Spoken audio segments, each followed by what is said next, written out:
suppose I got started in the business of collecting as an extension of wanting to do the creative work, such as writing, directing, shooting, which is what I started out doing back in the 60s. But back in those days, there was very little film business being done in the Charlotte area. And in fact, we shot the first feature film, 35 millimeter feature film that was shot in Charlotte, North Carolina. And it was a terrible movie, but it's now out. It's a camp classic called Dr. Gore. You can rent it in your local video store. Anyway, that led to buying and selling film equipment, which was originally intended to supplement my income. And after that, I got interested in the archival nature of the business and started collecting motion picture and still cameras. Scott and Sulu should have contacted us again a half an hour ago. They have nothing to report. Our sensors indicate no life forms except our landing party. This camera is a typical Hollywood studio camera. It's a Mitchell BNCR. Oddly enough, this camera was supposedly the studio camera that shot the Star Trek TV series. I'm very proud to have that. Never mind about loving me. You're a woman sending a soldier to his death with a beautiful memory. Scarlett, kiss me. Kiss me once. Anyone who collects semi-modern film equipment would kill to own a 3-strip Technicolor camera. I've been looking for one for years.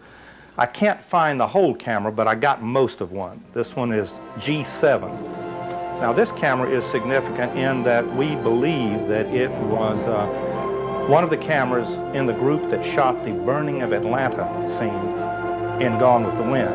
The reason for that is that all 7 existing Technicolor cameras that were in existence at the time were used on that scene. This one being number 7 is an excellent chance that this camera actually worked on the picture Gone with the Wind.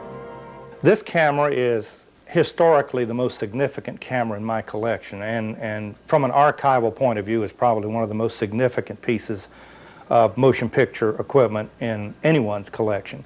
This is one of the little known but still rather famous Fox cameras. They were made by and for 20th Century Fox back in the 30s. They built only 16 of these cameras, and they had what they call a rack over system, a very unique way of racking the camera over for setting up a shot. And it goes like that. By doing this, this lines the lens up with the viewfinder so that you can set up your shot and everything. Like I say, they only built 16 of these cameras. They were very expensive and in their day were very sophisticated. This is the camera that was used to shoot the films Grapes of Wrath, How Green Was My Valley, Tobacco Road, some of the Shirley Temple movies, like remember Rebecca of Sunnybrook Farm. It shot that one. This was the camera used by famous director of photography Arthur Miller at 20th Century Fox. I'm real proud of this one. This one is a very, very important piece of equipment. The movie camera came into being as a viable piece of filming equipment in the early 1900s. Well, now they existed in 1898, but I don't have one of those. This camera was a 1909 vintage camera, but it may not be the oldest here, but within a year or two it is. Look at the insides. This camera is virtually mint condition. You can see the rollers aren't even dirty yet. The first roll of film will usually stain these rollers, and these are still clean. Indicates to me that it probably wasn't loaded anywhere except at the factory for test filming. These are the little magazines where the film went, and it would hold 200 feet of film. They're virtually brand new. This is a very old piece of equipment, 1909. This camera is very rare, and it's a very unusual piece of production equipment. This was the famous VistaVision camera, which used the film in a horizontal format, which allowed you to shoot a larger 35 millimeter picture than a regular movie camera will shoot.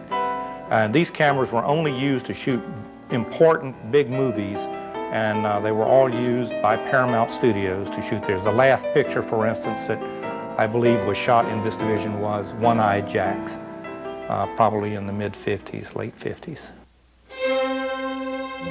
We got a lot of stuff from the major studios in Hollywood. I bought literally tractor-trailer loads of equipment out of Burbank Studios and MGM, too. In fact, some of the lights from MGM, there were so many of them that came in on a truck that we couldn't find room in this building for them, so they're sitting out here in the yard just in the rain, you know, but we clean them up and sell them. A lot of the clients are also prop houses. These are outfits that are renting props to the industry for doing shows that are about making movies years ago. For instance, last year when they were shooting a movie about Charlie Chaplin, the prop house that was handling all of the rental property, the antique cameras and everything, came here from California, flew in here, and spent all day and hauled away a truckload of old stuff, which will now be seen again in that movie.